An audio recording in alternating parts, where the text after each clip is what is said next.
광역단체장 12대 5, 보궐선거 5대 2. 자, 6일 지방선거는 국민의힘의 압승으로 끝났습니다. 4년 전 지방선거와는 정반대의 결과죠. 민주당은 이재명 후보가 인천 계양을 보궐선거에서 이기고 김동연 후보가 역전의 드라마를 쓰면서 7연치레는 했지만 속내는 복잡해 보입니다. 이번 선거 눈에 띄는 특징들도 있습니다. 먼저 20대 남녀 표심의 간극은 더 벌어졌고 광역단체장부터 기초의원까지 같은 당 소속 후보의 표를 던지는 이른바 줄투표 현상이 약화됐다는 분석도 나오는데요. 잠시 뒤 전문가들과 이번 선거에서 드러난 민심의 뜻 분석해보겠습니다. 목요일 더 뉴스, 오늘의 주요 뉴스부터 정리해드립니다. 6일 지방선거에서 국민의힘이 서울과 인천 등 광역단체 12곳에서 승리하면서 압승을 거뒀습니다. 접전이 펼쳐진 경기지사 선거에서는 김동연 민주당 후보가 불과 0.15%포인트 차이로 김은혜 국민의힘 후보를 제치고 당선됐습니다. 국회의원 보궐선거에서도 국민의힘이 7곳 가운데 5곳을 가져가며 승리를 거뒀습니다. 대선 후보였던 민주당 이재명, 국민의힘 안철수 후보는 선거 승리로 국회 원내로 진출하게 됐습니다. 지방선거에서 완패한 더불어민주당은 선거 패배 책임을 지고 비상대책위원 전원이 사퇴했습니다. 전당대회 전까지 당을 이끌 새 지도부 구성이 당면 과제로 떠올랐습니다. 사흘째 타고 있는 경남 밀양 산불을 진화하기 위한 작업이 오늘도 계속되고 있습니다. 지금까지 690여 헥타르가 불에 타는 등 피해 규모도 커지고 있습니다.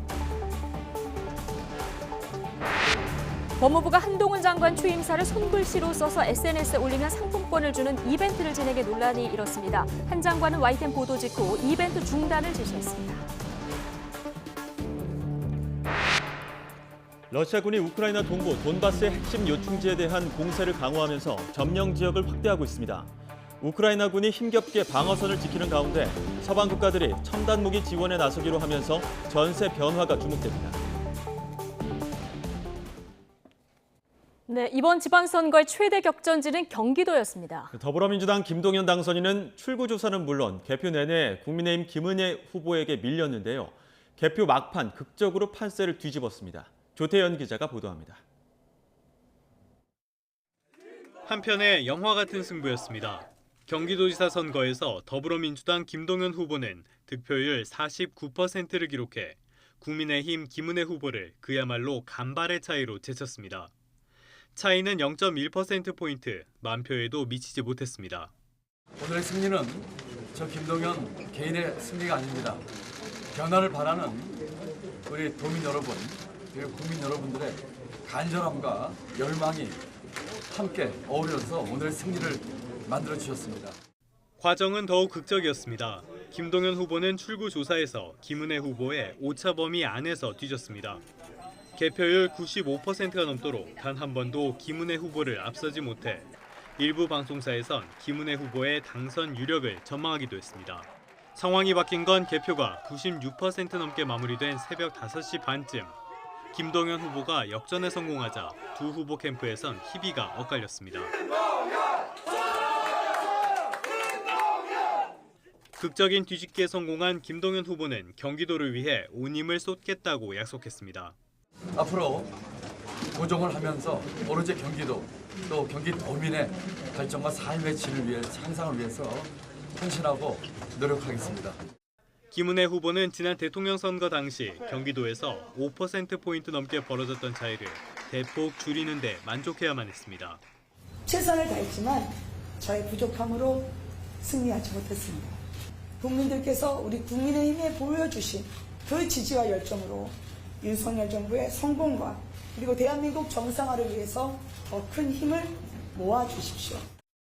광역단체장 선거에서 좀처럼 찾아볼 수 없는 피말리는 접전에 김동연 당선인과 김은혜 후보는 물론 여야 관계자들도 밤새 뜬 눈으로 결과를 지켜봐야 했습니다. YTN 조태현입니다.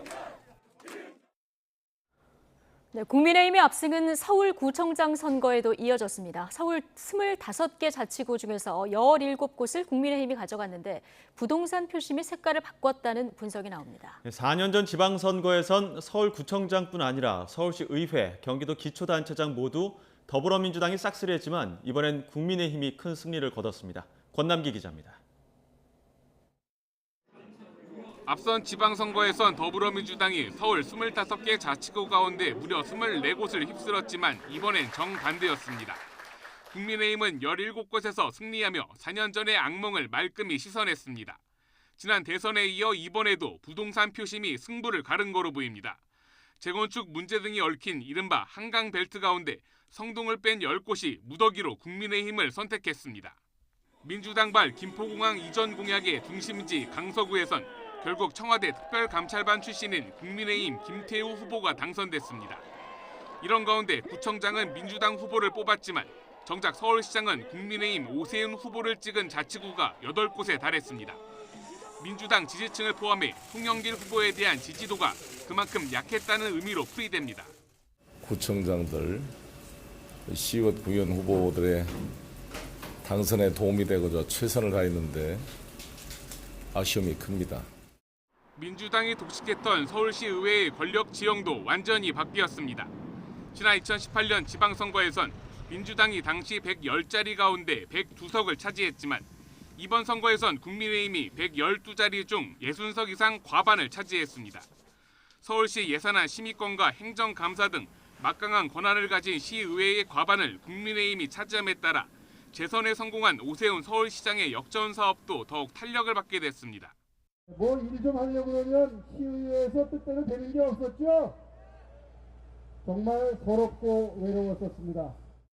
접전 끝에 김동연 더불어민주당 후보가 승리한 경기도, 기초지자체에선 국민의힘이 압승했습니다.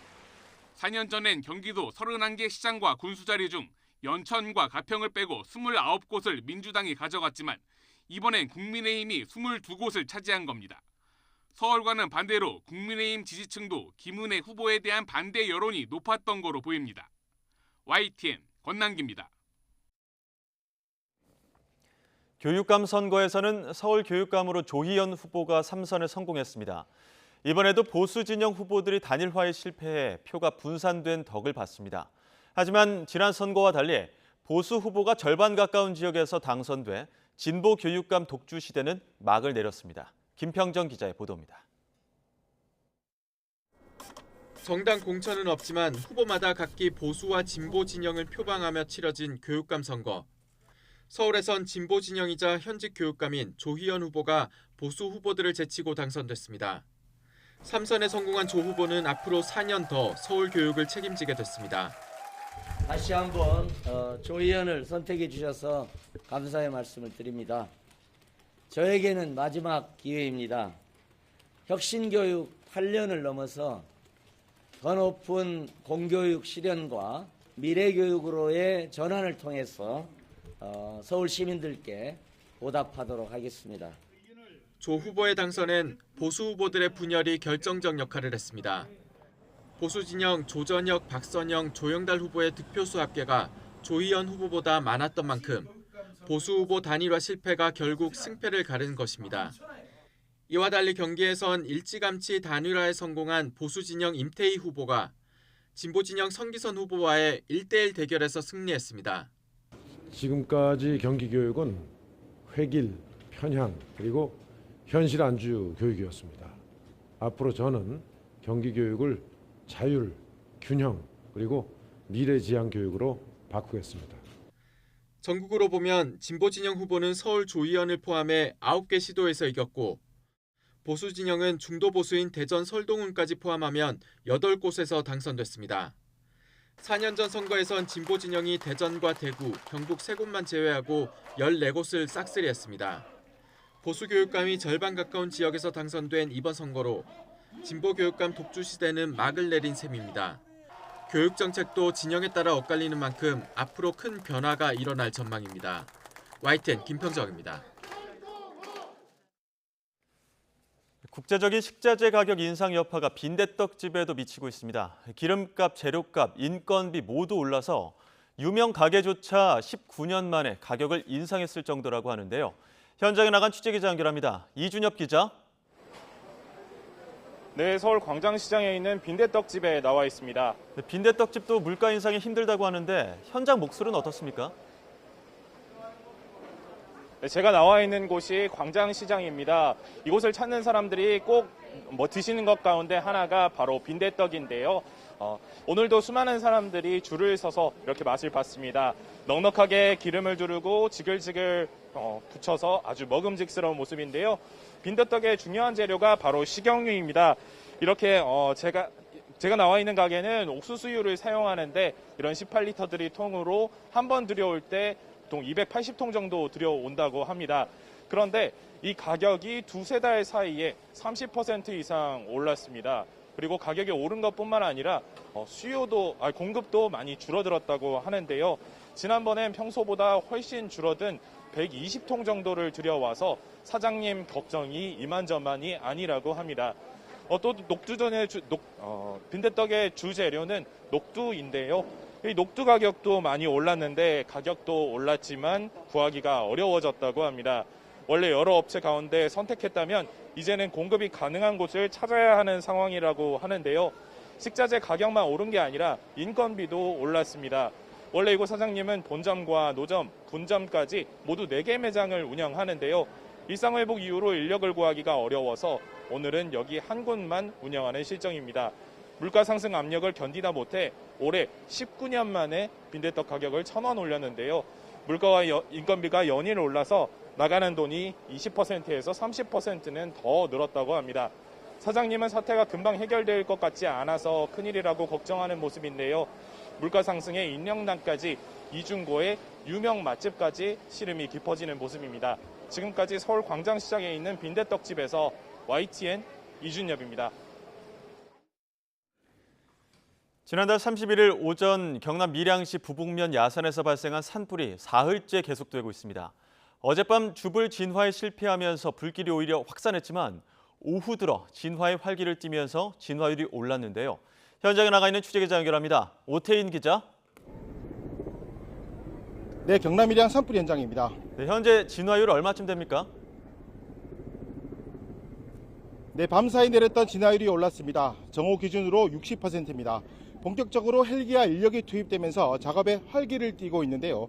하지만 연기가 거치면서 피해 현장이 고스란히 드러났습니다. 산림이 새까맣게 타버렸습니다. 48시간 넘게 불이 계속되면서 산불 영향 구역도 늘고 있습니다. 지금까지 700헥타르에 육박합니다. 1986년 산불 통계가 작성된 이후 5월 말에 500헥타르 이상 대형 산불이 발생한 건 처음입니다. 사흘째 산림이 타고 있는 이유, 고온 건조한 날씨 때문인데요. 헬기에서 아무리 물을 뿌려도 물이 금방 말라버리는 상황입니다.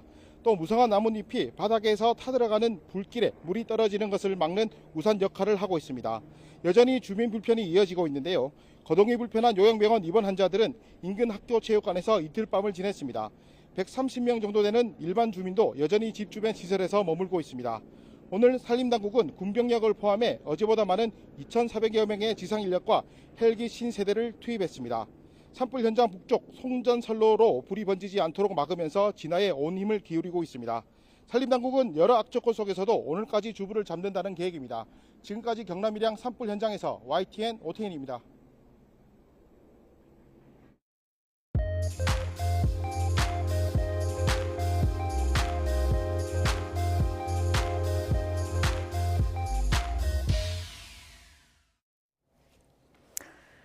네, 어제 있었던 지방선거, 국회의원 보궐선거는 국민의힘의 압승이었습니다. 민주당 비대위는 선거 결과에 책임을 지고 총사퇴했습니다. 자, 이런 가운데 2030 남녀 표심은 이번에도 극명하게 갈렸는데요. 전문가들과 지금부터 민심 읽어보겠습니다. 배철호 리얼미터 수석 전문위원 그리고 이강윤 한국사회여론연구소장 스튜디오에 모셨습니다. 어서 오십시오. 안녕하세요. 안녕하십니까. 자, 광역단체장 12대5 그리고 보궐선거 5대2, 국민의힘 압승으로 끝났는데요. 4년 전하고 정반대의 결과치인 거죠. 네, 정반대 결과가 나왔습니다. 네. 민심이 참 무섭구나라는 걸 새삼 느낀 선거였습니다. 네, 어떻게 좀 읽고 계십니까? 이제 양당에서 이제 본격적인 의미, 해석 투쟁이 들어갈 것 같은데요. 이를테면은 윤석열 정부 치르고 이제 임기 시작하고 3주 안에 치러진 네. 선거였지만 어쨌든 국정 동력을 획득했다. 선거 결과가 가장 큰 정치 이벤트는 선거거든요. 결국 예. 이제 민심이 확인됐던 것을 동력으로서 삼고 이제는 한편으로는 또 평가의 대상이 되었다. 네. 이제 그런 의미를 좀 부여할 수 있을 것이고 예. 문제는 또 민주당입니다. 민주당이 이제 대선에 이어서 대선이 이제 석패라면 이건 완패라고 좀 보여지는데 이제 경기 결과가 이제 묘한 뒷맛을 좀 남겨줄 것 예. 같아요. 어쨌든 정신성리식 해석으로 네. 그렇게 의미를 받아들여서는 안 되고 예. 좀 더 철저하고 좀 근본적인 그런 반성, 혁신의 결과물이 어떻게 나올 것이냐 이제 그 결과의 수준에 따라서 민주당이 회생하는 네. 그 속도와 그리고 이제 그 폭이 결정되지 않을까 그렇게 좀 보여집니다. 네. 정부 여당에서는 이제 국정 동력을 확보할 수 있다는 이 점을 이제 꼽아주셨는데 무서운 성적이다. 오늘 뭐 국민의힘에서 이런 얘기도 나왔습니다. 자, 민주당 얘기를 좀 해주셨는데 오늘 비대위가 총 사퇴를 했습니다. 네. 이 왜 참패를 했는지 이 원인을 좀 분석을 해봐야 될 텐데 예. 대선 때 0.73%로 굉장히 아깝게 지지 않았습니까? 이 부분이 오히려 독이 된 측면이 좀 있을까요? 그렇다고 봅니다. 네. 0.73 요즘 선거가 극미 숫자들이에요. 극미. 예. 대선은 0.7, 요번 경기지사 같은 경우 0.1. 0.15. 예. 그 0.7%로 진 건 아까운데요. 네. 아쉬운 대목은 그것에 대한 너무 아슬아슬하게 져서 그랬는지는 몰라도 또 불과 3개월 후면 어제 있었던 지방선거였기 때문에 대선 패배 분석만 놓고 왈가왈부해서 찌그락찌그락 하는 걸로 보이는 걸 염려해서 그랬는지는 모르나 패인에 대한 명확한 분석을 못하고 미루었었다. 예. 그래서 독이 됐고 어제 같은. 그러니까 우리는 큰 선거들 지고 나면 항상 당직자들이 뼈를 깎습니다. 네. 근데 하도 말로만 뼈를 많이 깎으니까 깎을 뼈가 남아있을까 그런 우스갯소리마저 나오는데 어제 선거 결과를 한마디로 하자면 국민의힘의 압승이지만 예. 같은 표현일지 모르겠으나 저는 민주당의 대패다. 민주당의 대패다. 네, 그걸 먼저 앞세우고 싶습니다. 네. 결과는 같겠지만 네. 그 말은 더 민주당에게 더 많은 숙제를 남긴 선거가 아닐까 싶고요. 또 하나는 투표를 외면한 국민 거의 절반, 49%가 투표를 외면했죠. 그렇죠. 물론 뭐 큰 투표 참가율이 높은 선거도 80%가 채 안 되기는 합니다만 왜 대거 투표를 외면해 버렸을까?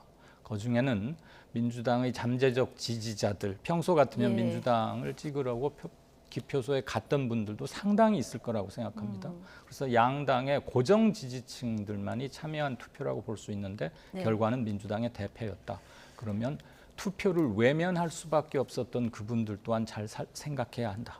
예. 투표에 나타난 표심 분석은 물론이고 네. 그 점을 두 당의 공히 좀 말씀드리고 싶습니다. 이른바 민주당의 대선 이후 젖잘싸 분위기, 네. 패인에 대한 분석을 하기보다는 사실 대선에 진 지도부가 다시 비대위를 맡는 자, 이런 부분이 좀 영향이 있었던 것으로 분석하는 분들이 많은데 그 이외에도 박안주 의원의 성비도 있었고요. 민주당 내 개혁을 관련한 어떤 그 진통 목소리도 좀 나오지 않았습니까?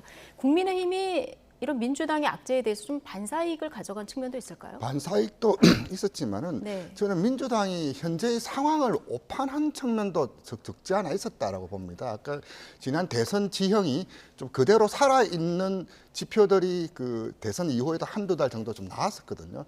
정당 지지도도 좀 팽팽하게 남아 있었고 이제 문재인 대통령이 퇴임하기 전까지도 어느 정도 국정평가가 남아있으면서 지난 지형이 그대로 살아있구나. 예. 하지만 그 새 정부 출범하고 3주 후에 선거가 치러진다는 것은 예상 문제가 아니라 예고 문제였거든요. 예. 어느 정도 악재가 해소되면은 제자리 잡아가면 그 강력한 후광 효과가 이렇게 펼쳐지면은 굉장히 고전이 예상된다. 또 새 정부에 대한 기대감이 좀 제자리 찾아오면 전체적으로 여당 우호 분위기가 될 것이라고 그래서 예고 문제 수준의 어떤 그 상황이 펼쳐질 예. 것인데 에도 불구하고 그렇다면 좀 더 세신할 것. 그리고 이제 지금까지 이제 도정이라든지 시정을 끌고 왔던 대다수 이제 단체장들이 실적이라든지 업적 그리고 이제 국회 170석이 있기 때문에 우리가 연장할 수 있다 이런 로키로 가야 되는 국면이 아니었나 보는데 네. 검수완박이라든지 이런 하이톤으로 선거를 끌고 왔다는 점 그리고 이제 박안주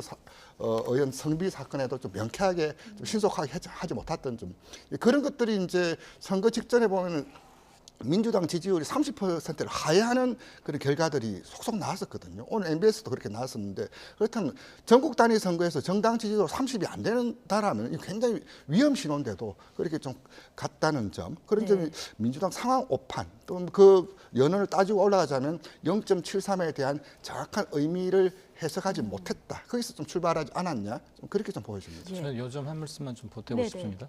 현재 민주당 의석이 169석, 기획 탈당시켰던 무소속 민형배 의원까지 합치면 170석입니다. 전체 의석은 300석입니다. 368, 거의 60%에 육박하는데 예. 정당 지지율은 겨우 30% 초반, 중반을 왔다 갔다 합니다. 이거 자체만으로도 숫자상으로 얼마나 크게 지금 공백이 있는 걸 알 수 있고요. 또 하나, 이번 지방선거에서 오늘 새벽에서야 판가름 나는 정말 드라마틱한 경기지사, 상징성이 크고 실질적 승패를 가름할 수 있다고 모두 다 입을 모았던 그 경기지사 선거에서 정말 아슬아슬하게 이겼지만 어쨌거나 이겼기 때문에 민주당이 야, 우리가 완패는 면했다 이러면서 이 안 좋은 조건 하에서도 우리 비교적 잘했던 거 아니야? 이른바 젖잘싸 분위기에 또 되뇌인다면 민주당은 당분간 회복의 모멘텀을 찾기가 굉장히 힘든 것 아닌가. 네. 저는 이번에 투표에 참가하지 않은 분들이 보내는 경고는 정신을 확실히 차려라. 젖잘싸라는 말은 대선 직후에 하루 이틀 서로를 위로하면서 고생한 사람들을 서로 등 두들기면서 할 수 있는 얘기지 몇 주일간 몇 개월간 계속하는 것은 아니거든요. 현실 인식이 잘못됐다는 것에 대한 명확한 경고장이 아닌가 싶습니다. 예, 이번에도 또 상황 오판을 해서는 안 된다. 자, 이런 말씀 해주셨는데 관심 지역, 관심 인물 잠시 뒤에 좀 살펴보도록 하고요. 이번 선거 결과의 몇 가지 좀 특이점들을 보겠습니다. 2018년 민주당이 지방선거에서 압승할 때 그때 구청장 지형을 보면은 25개 가운데서 24개를 민주당이 가져갔거든요. 이번에 25개 중에서 국민의힘이 아마 17곳 정도 가져간 것 같습니다. 보통은 이제 줄투표를 하게 되는데 이 현상이 조금 줄어들었다고 볼 수 있는 대목일까요? 맞습니다. 이제 지방선거의 특징을 설명하자면 뭐 코테일 이펙트라고 이제 광역단체장이 전체를 끌고 하는 것과 그리고 기호가 이렇게 줄투표 가는 건데 몇몇 기초단체장 경우도 교차투표, 이제 스플릿 보트라 그러는데 이래저래 좀 갈려 있는 것을 좀 확인할 수 있습니다. 오세훈 당선자 시장이 이제 20% 포인트 압승을 했음에도 불구하고 이제 골고루 이제 기초단체장까지는 그 흐름이 좀 일부는 좀 분절되거나 좀 다르게 나타나는데 그것은 뭐냐면 결국 이제 그 업적, 실적에 따른 그런 평가와 그 스킨십 그리고 인지도 이런 요인에서 결국 이제 개인기로 좀 돌파한 측면들이 좀 없지 않아 있다. 그것이 이제 단체장과 이제 기초단체장과 광역단체장 결을 좀 달리하는 것. 그리고 여전히 이제 몇몇 민주당 강세 지역에서는 조금 이제 꺾인 측면이 있었지만은 그래도 그 지형이 그대로 좀 유지되고 있었다. 그런 요인으로 좀 보여집니다. 지금 보면은 국회 지역, 광역단체장, 구청장, 뭐 의회까지 내려갈 때 국민들이 굉장히 절묘한 어떤 선택을 했다 이런 생각도 드는데 어떻게 보십니까? 예, 동의합니다. 네. 그 민주당이 죄송합니다. 민주당 얘기를 자꾸 해서 네. 민주당이 또 하나 이번에 좀 주의 깊게 봐야 할 숫자 하나가 오세훈 후보 득표수가 280만 표쯤 되고요. 송영길 후보는 173만 표쯤 얻었습니다. 그런데 민주당 간판을 달고 나간 구청장 후보들, 민주당의 후보들이 얻은 표수는 약 205만 표쯤 됩니다. 네, 그러니까 더 많은 거죠. 네, 약 32만 표 정도를 민주당의 구청장 후보들이 더 얻었어요. 유권자 입장에서 보자면 구청장 후보로는 민주당 후보에 205만 표 정도를 줬는데 서울시장 후보에는 그보다 훨씬 적게 준 겁니다. 그러면 이 공천 잘 된 겁니까? 라고 묻는 거로 저는 해석하고 싶습니다. 민주당에게. 네. 물론 오세훈과 송영길 차이에 여러 가지 뭐 비교 우위 이렇게 해서 고르셨겠지만 그러니까 줄투표 현상도 일부 완화된 것을 느낄 수 있고요. 송영길 서울시장 후보는 25개 서울 전 자치구에서 모두 졌는데 민주당의 구청장 후보는 8곳에서 이겼습니다. 총 득표수에서도 30만 표 넘게 차이가 났습니다. 왜 그런 차이가 생겼을까 한번 봐야 되는 거고요. 이번에 서울시 의회도 약 70%를 국민의힘이 차지했죠. 지금 지나치게 콱콱 몰아주는 거 아닌가, 이거 너무 극단적인 것을 우리 유권자들은 좋아하는 거 아닌가라고 해석할 수도 있습니다만 저는 그건 결과론이라고 보고요. 중요한 것은 이번에 전 유권자의 반 정도만 참여했다. 그런데 그분들이 승패를 가른 곳은 대개 5.23 대 4.56 정도로 확연한 걸 가졌습니다. 투표율이 낮다는 것은 양측의 고정층만이 참여하기 때문에 의외 굉장히 좁혀들 거라고들 보는 게 상식적인데 그렇지 않았어요. 예. 아주 몇 군데를 빼고는 넉넉하게 차이가 벌어졌습니다. 그 말은 확실한 이번 선거에 임하는 유권자들의 정치적 지향점이 어디에 있는지를 명확히 보여주는 것이죠. 네. 근데 서울시장 같은 경우는 워낙 오세훈 시장의 우위가 점쳐졌기 때문에 이제 공천이 좀 잘못됐다 했는데 마땅한 인물을 또 마지막까지 찾기도 어려운 이런 상황이지 않았습니까?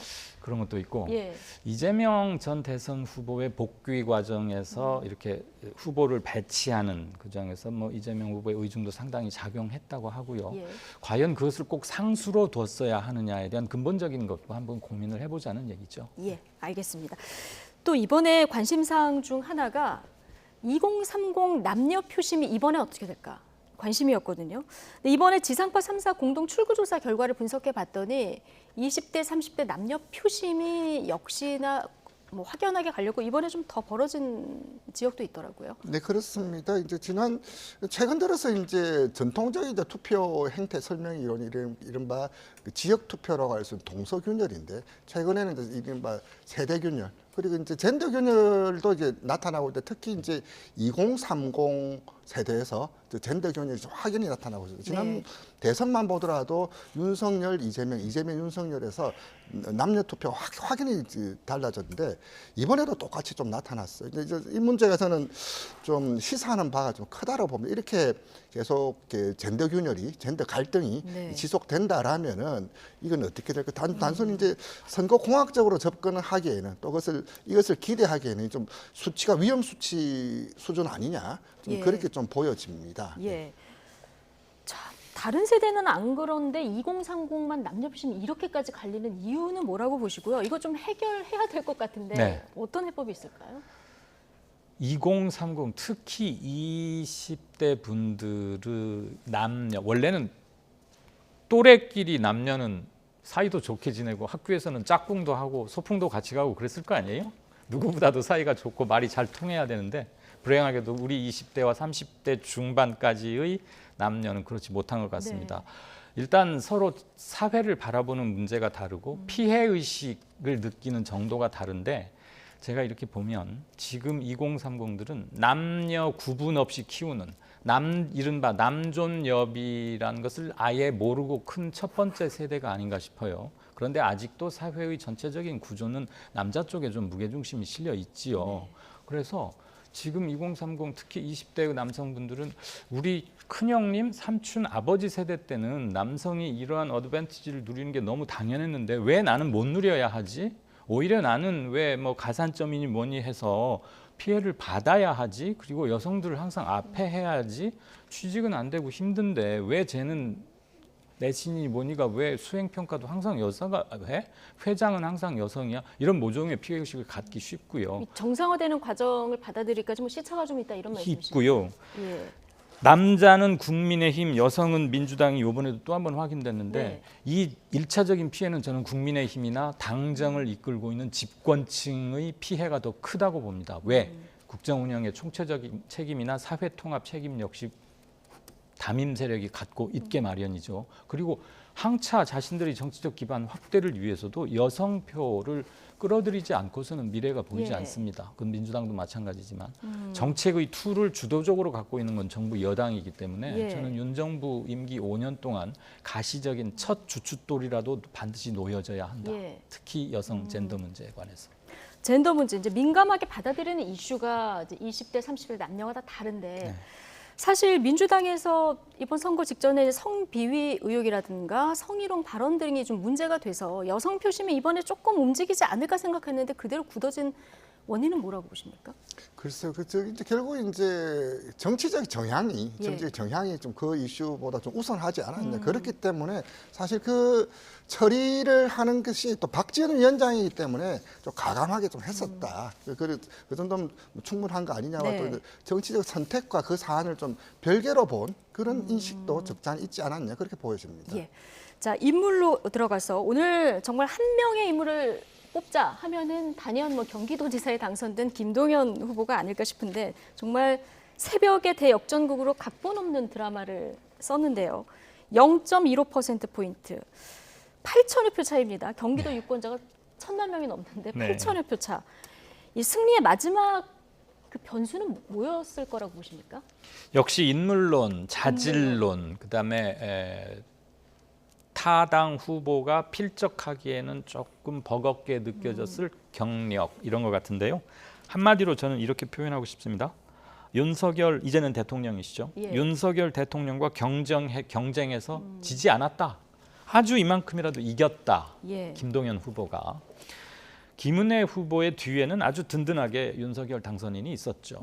후보로 내세우는 과정에서부터 거의 파견시키다시피 교통정리에 나서면서 나가시오. 그래서 유승민 후보하고도 당내 경쟁에서 이겼고 그 뒤로도 뭐 윤심이 실려 있다는 것은 다 아는 그런 선거였습니다. 예. 반면에 김동연 후보는 이재명 후보와 2인 삼각관계라는 것은 모두들 알지만 적어도 이번 선거에서는 이재명 효과 또는 이재명의 큰 덕이나 힘을 입었다고 보기는 좀 어렵습니다. 예. 거의 김동연 혼자의 경쟁력 이런 걸로 했고요.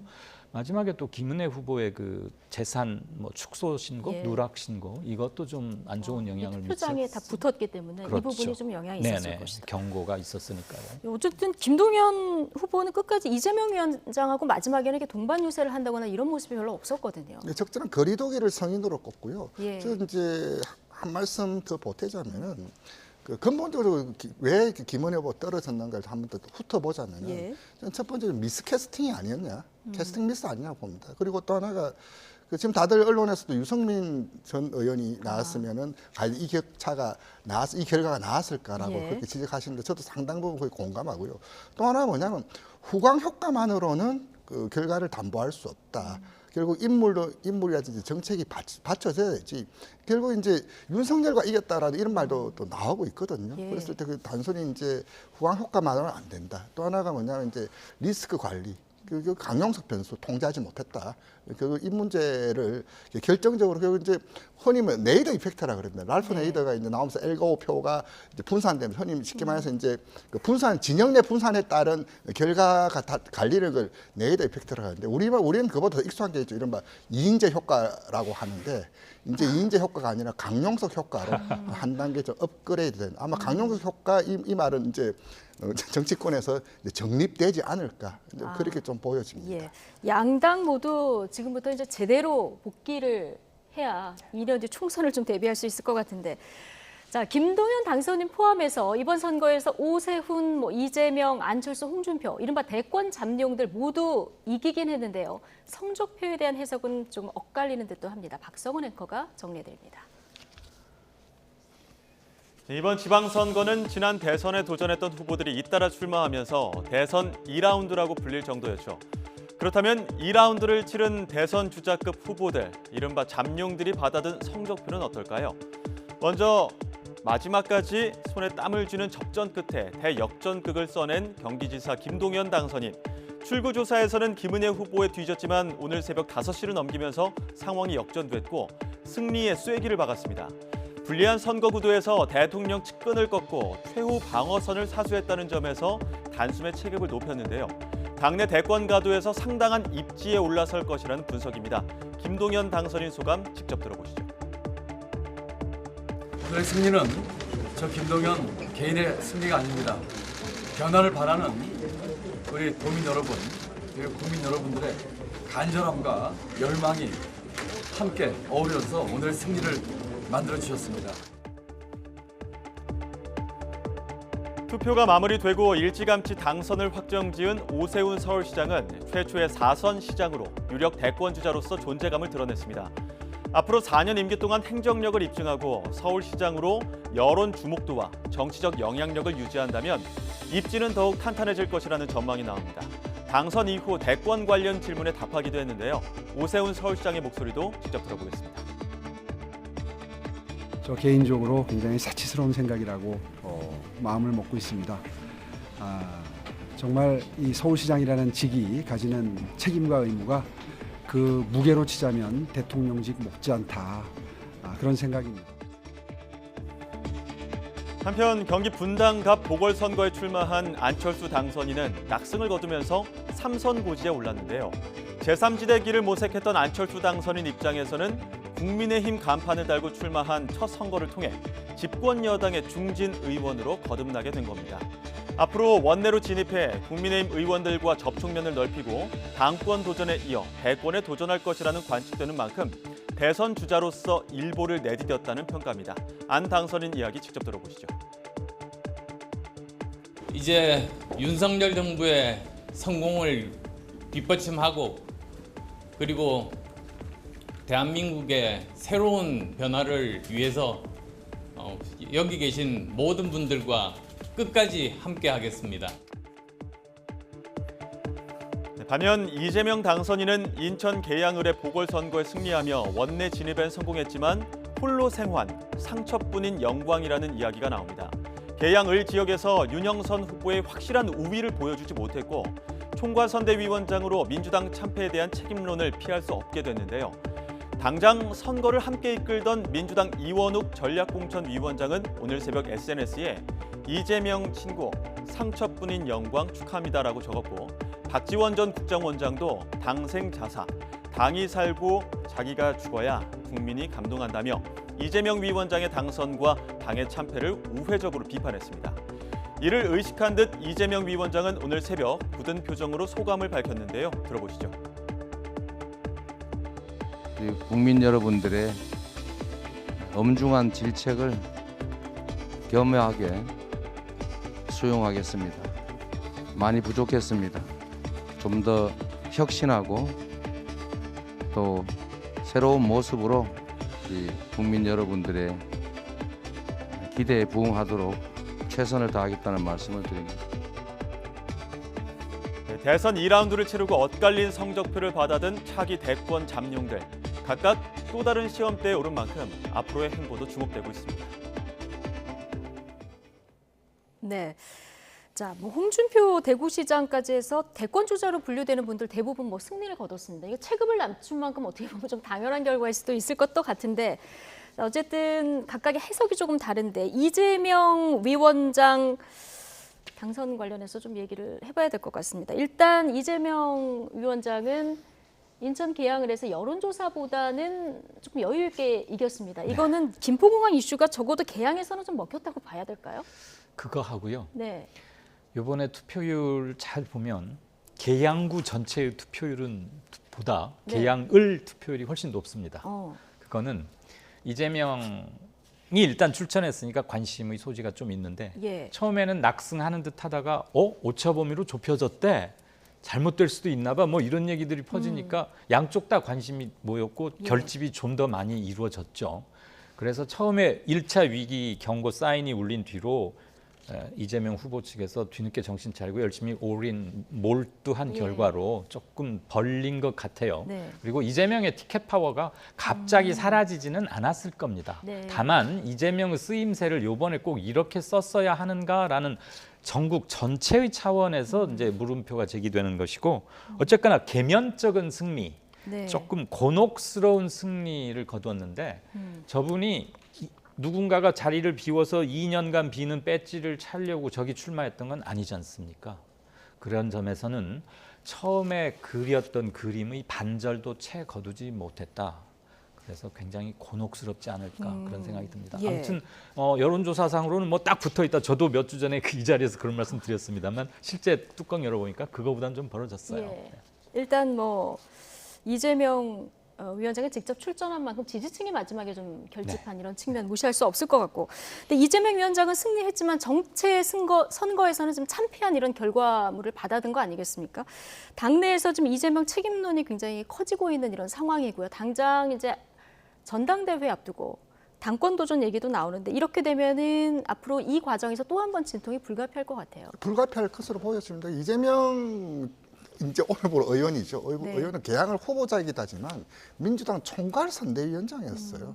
총괄선대위원장인 만큼 지금 결과에 대한 책임을 당연히 질 수밖에 없죠. 그리고 이제 그 결과가 그렇게 이재명 어떤 무게 중량감에 비해서 그렇게 결과 격차도 좀 크진 않았다. 또 이제 이재명 후보를 서둘러 이제 등판시키는 것도 이제 바람몰이 좀 역할을 또 기대했었는데 그 오히려 이재명 거리두기 한 게 오히려 더 효과가 있었다. 이런 자조 섞인 말이 나올 정도로 어떤 당권 도전도 그 예고된 수순인데 과연 이 험로가 좀 예상됩니다. 좀 안에서도 이제 이재명에 대한 좀 그 반정서 이런 것들도 조금씩 싹 트는 것 같은데 그 지난 대선만큼 그렇게 순항하지는 좀 힘들지 않나 그렇게 좀 보여집니다. 예. 짧게 30초씩만 이거 질문 드리고 답을 들어야 될 것 같은데 오세훈, 김동연, 안철수, 홍준표 이렇게 대권 주자들로 거론되는 이런 분들 가운데 가장 주목해서 보시는 분 이번 선거 이후에 역시 오세훈이겠죠. 아 역시 오세훈. 네. 저는 안철수 의원 봅니다. 왜냐하면 이제 국민의힘에 이만큼 융화가 될지 또 이제 뭐 2년 후에 또 선거가 있거든요. 항상 일상적인 정치의 장, 국회에서 또 역량을 어떻게 보여줄 것인가. 안철수 의원이 좀 주목해야 될 요소 아니냐 그렇게 좀 보여집니다. 알겠습니다.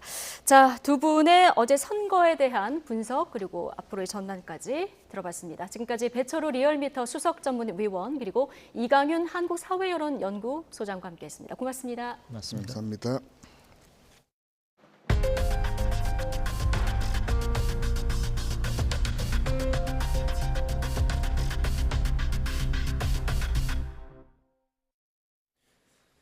법무부가 한동훈 장관 취임사를 손글씨로 써서 SNS에 올리면 상품권을 주는 경품 이벤트를 진행해 논란입니다. 행사에 쓰이는 돈은 국민의 세금인데요. 얼마 전 검찰 내무방에는 한 장관에 대한 칭송 댓글 수백 개가 달리는 등 과도한 충성 경쟁을 우려하는 목소리가 나오는데 한동훈 장관은 YTN 보도 직후 해당 이벤트를 중단하라고 지시했습니다. 한동호 기자가 보도합니다. 법무부가 지난달 27일 공식 SNS 계정에 올린 글입니다. 정의와 상식의 법칙, 미래 번영을 이끌 선진 법치 행정 문구를 손글씨로 써서 자신의 계정에 올리자는 캠페인 홍보글입니다. 추첨을 통해 5만 원짜리 백화점 상품권 10장 등 모두 80만 원어치 경품을 주는 행사입니다. 그런데 해당 문구는 열흘 전 취임한 한동훈 장관 취임사였습니다. 저는 정의와 상식의 법칙을 앞으로 법무부가 나아가야 할 방향으로 제시하고자 합니다. 선진 법치 행정으로 대한민국의 미래 번영을 이끌어 나갑시다. 이후 200개가 넘는 글이 올라왔고 대다수 누리꾼은 한 장관 취임사를 손글씨로 써서 공유했습니다. 경품 구입비로는 법무부 홍보 예산이 배정됐습니다. 법무부 인스타그램 계정엔 이민정책 관련 글에 한 장관 해시태그까지 달렸다가 취재 이후 삭제됐습니다. 전임 박범계 장관 때로 유튜브 등 법무부 공식 계정으로 장관 행보를 홍보해왔지만 이렇게 장관 취임사를 손글씨로 써서 경품까지 주는 건 어느 행정조직에서도 전례를 찾기 어렵습니다. 법무부 공식 계정이 장관 개인 홍보 수단으로 전락한 게 아니냐는 비판이 나오는 이유입니다. 법무부는 다른 행정부처 등에서도 많이 하는 행사라며 문제없다는 입장이었지만 YTN 보도 직후 입장을 바꿔 행사를 중단했습니다. 법무부가 앞으로 나아갈 비전을 국민께 널리 알리기 위한 행사였다면서도 한동훈 장관이 통상적인 홍보활동일지라도 비판적 시각이 있을 수 있다면 중단하는 것이 좋겠다고 지시했다는 겁니다. 한 장관은 과거부터 해오던 것일지라도 장관 개인 홍보성으로 보일 수 있는 행사 등은 앞으로 일체하지 말 것도 법무부 실국본부에 지시했습니다. 얼마 전 한 장관이 검찰 내부망에 올린 검사 사직 인사글엔 300명이 넘는 검사들이 댓글을 달기도 했습니다. 대다수는 한 장관을 향한 노골적인 칭송이었는데 사실상 인사권을 진 실세 장관을 겨냥한 충성 경쟁이라며 내부에서도 낯뜨겁다는 반응이 잇따랐습니다. 장관 행보를 적극 홍보하는 법무부 정책 기조는 예나 지금이나 크게 다르지 않습니다. 하지만 취임사를 손글씨로 쓰라며 경품까지 주는 건 매우 이례적인 행사라 자칫 맹목적인 충성 경쟁이 법무부 정책의 본질적인 선의마저 퇴색시키지 않을지 우려됩니다. YTN 한동우입니다. 윤석열 대통령이 최대 규모의 고졸 취업 박람회인 대한민국 고졸 인재 채용 엑스포에서 교육 개혁에 큰 방향을 내놨습니다. 교육제도 혁신을 강조하며 미래형의 다양한 교육으로 첨단 산업의 맞춤형 인재를 키우겠다고 강조했습니다. 대통령 취임 후 첫 교육 분야 현장 행보인데요. 현장 발언 직접 들어보겠습니다. 새 정부는 교육제도 혁신을 통해 지식 습득형이 아니라 문제 해결형의 창의적 교육이 이루어지도록 하고 인재 양성을 혁신과 성장의 기반으로 삼을 것입니다. 개인의 재능과 적성을 살릴 수 있는 미래형 교육과정과 다양한 고교 교육 체계가 보다 강화될 것입니다. 반도체, AI와 같이 첨단 미래 산업을 포함한 산업 부분에서 필요로 하는 맞춤형 인재들을 키워내겠습니다. 결코 쉬운 길은 아니지만 우리 사회의 지속 가능성이 위협받지 않도록 교육개혁을 준비해 나가겠습니다. 이창용 한국은행 총재는 이번 인플레이션이 진정된 뒤 선진국을 위시해 한국 등 일부 신흥국에서 저물가와 저성장 환경이 도래할 가능성을 배제할 수 없다고 밝혔습니다. 이 총재는 서울에서 열린 국제 컨퍼런스에서 이같이 말했습니다. 그러면서 만약 저물가, 저성장이 온다면 폴 크루그먼 교수가 선진국 중앙은행에 조언한 것처럼 무책임할 정도로 확실하게 완화적 통화 정책을 지속하겠다고 약속해야 하는 것인지 궁금하다고 덧붙였습니다. 코로나19 사회적 거리두기가 해제된 이후 유흥업 경기가 빠른 속도로 회복되고 있는 것으로 나타났습니다. 삼성카드가 지난해 4월과 올해 4월에 저녁 7시 이후 카드 이용액을 분석한 결과 단란주점과 룸살롱 등 유흥주점의 이용액이 101% 급증한 것으로 조사됐습니다. 또 같은 기간 동안 음식점과 주점, 택시 등도 이용액이 20% 정도 증가해 국민의 생활 패턴이 코로나19 이전으로 돌아가는 모습을 보였습니다. 지방선거 공휴일이었던 어제 하루 145만 명이 넘는 관객이 극장에서 영화를 관람한 것으로 집계됐습니다. 코로나19로 타격이 가장 컸던 2020년 4월 한 달 관객보다 많은 수치입니다. 지방선거 투표일인 어제 영화관 관객 수는 145만 7천여 명으로 지난달 5일 어린이날 기록한 팬데믹 이후 최다 기록 130만여 명을 뛰어넘었습니다. 어제 극장가는 범죄도시2와 쥬라기월드 도미니언이 양분했습니다. 지난달 10일 개방 이후 57만여 명이 찾은 청와대의 관람객 정원이 늘어납니다. 문화재청 청와대 국민개방추진단은 오는 12일부터 하루 관람 인원을 3만 9천 명에서 1만 명 많은 4만 9천 명으로 늘린다고 밝혔습니다. 12일 이후 관람 예약 창구는 내일부터 청와대 개방 누리집으로 단일화됩니다. 기존에는 네이버, 카카오톡, 토스 등을 이용해야 했습니다.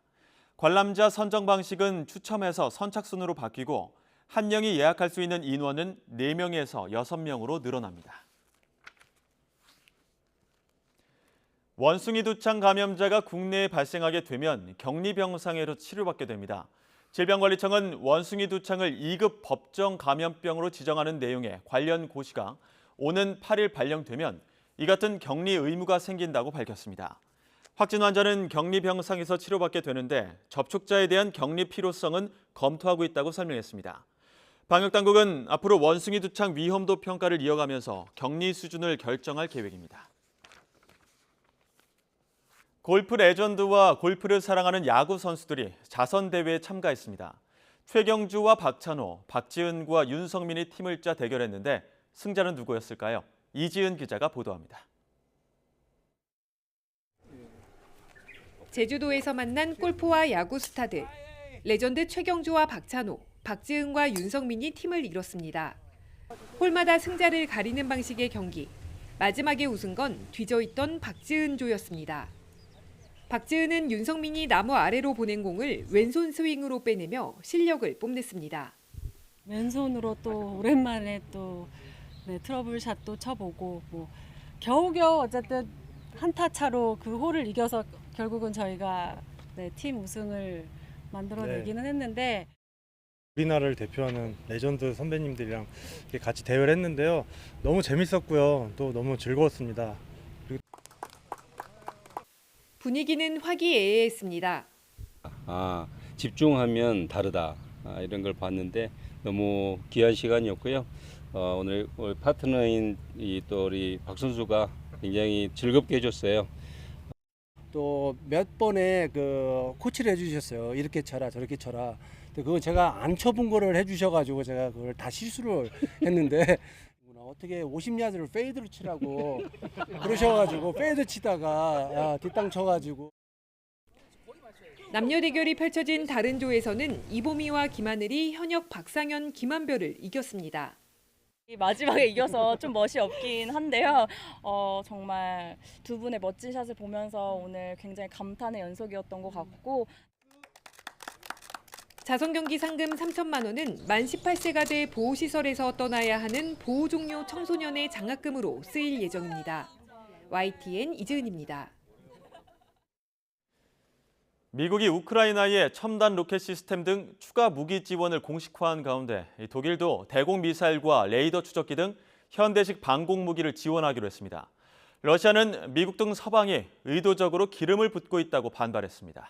워싱턴에서 강태욱 특파원의 보도입니다.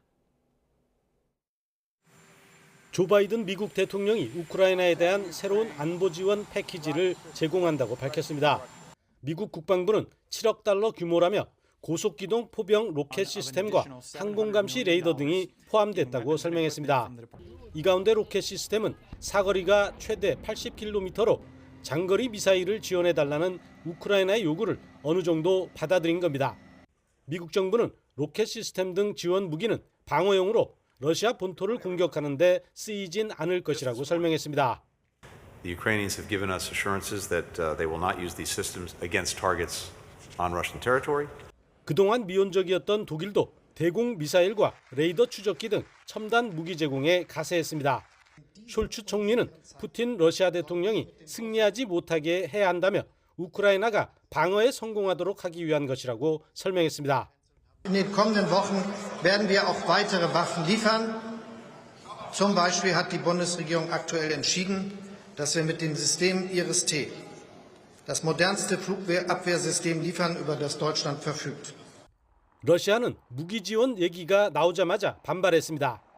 세르게이 라브코프 외무차관은 러시아와 미국 간 직접 충돌 위험을 고조시킨다고 경고했습니다.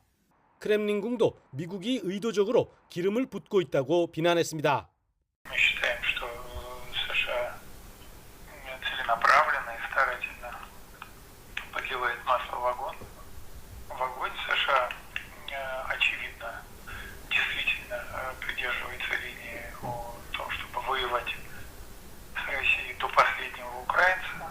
이런 가운데 블링컨 미국 국무장관은 수개월의 충돌이 있을 것이라며 우크라이나전이 조기 종료될 가능성은 회의적이라는 게 미국의 평가라고 밝혔습니다. 워싱턴에서 YTN 강태욱입니다.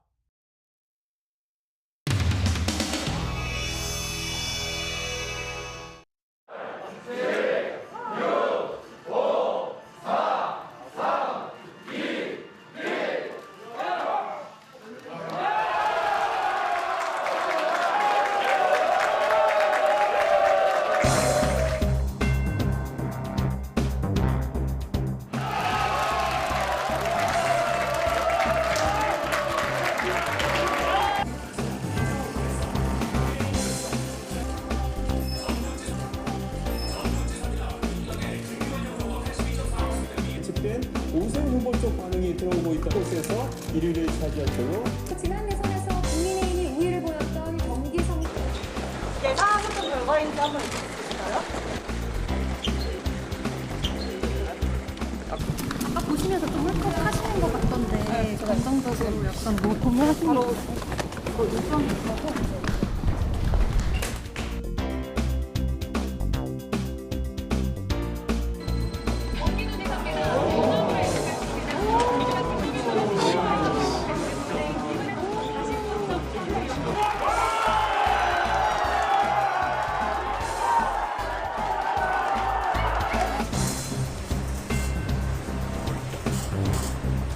오케이, 아직 시간 있어.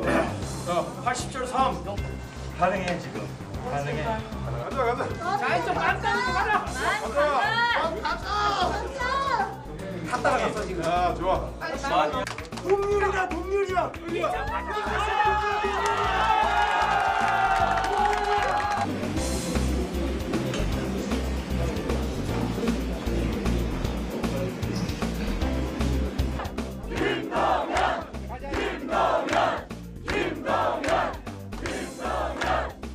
우리 민주당의 개혁과 변화가 필요합니다. 앞으로 민주당의 변화와 개혁을 위해서도 또 그 씨앗으로도 제가 할 수 있는 말을 다 하겠습니다.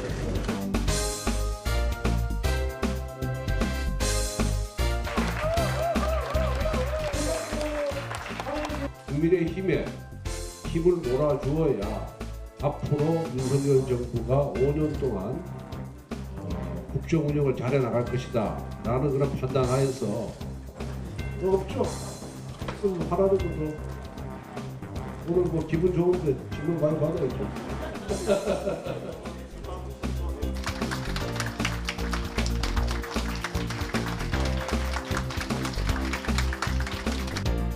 많이 부족했습니다.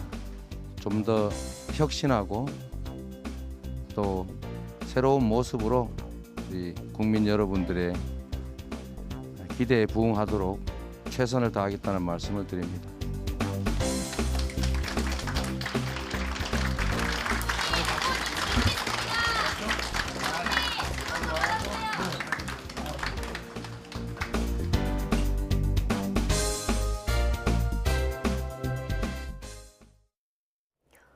네, 단오의 내일은 서쪽 지방을 중심으로 한여름 더위가 찾아오겠습니다. 특히 연일 건조한 날씨가 이어지고 있어 추가 화재 사고가 발생하지 않도록 각별한 주의가 필요한데요.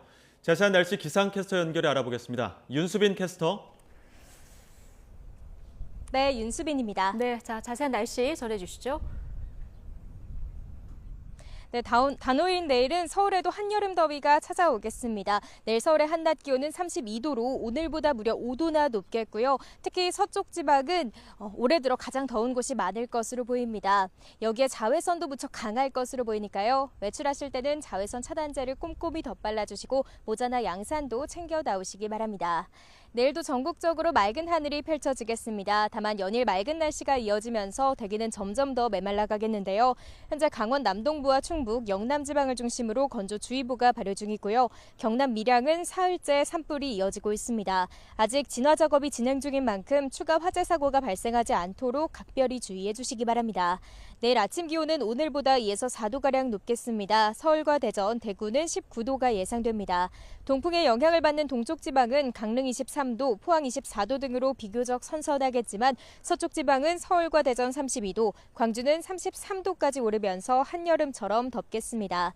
때이른 더위는 토요일까지 이어지겠고요. 내륙은 당분간 건조한 날씨가 예상됩니다. 다가오는 일요일에는 제주도와 강원 영동에 비가 내릴 전망입니다. 낮 동안 강한 햇볕이 내리쬐면서 현재 경남 지역에는 오존주의보가 내려졌습니다. 그 밖의 지역에서도 오존 농도가 점차 높아질 것으로 보이니까요. 호흡기 건강 관리에도 신경 써주시기 바랍니다.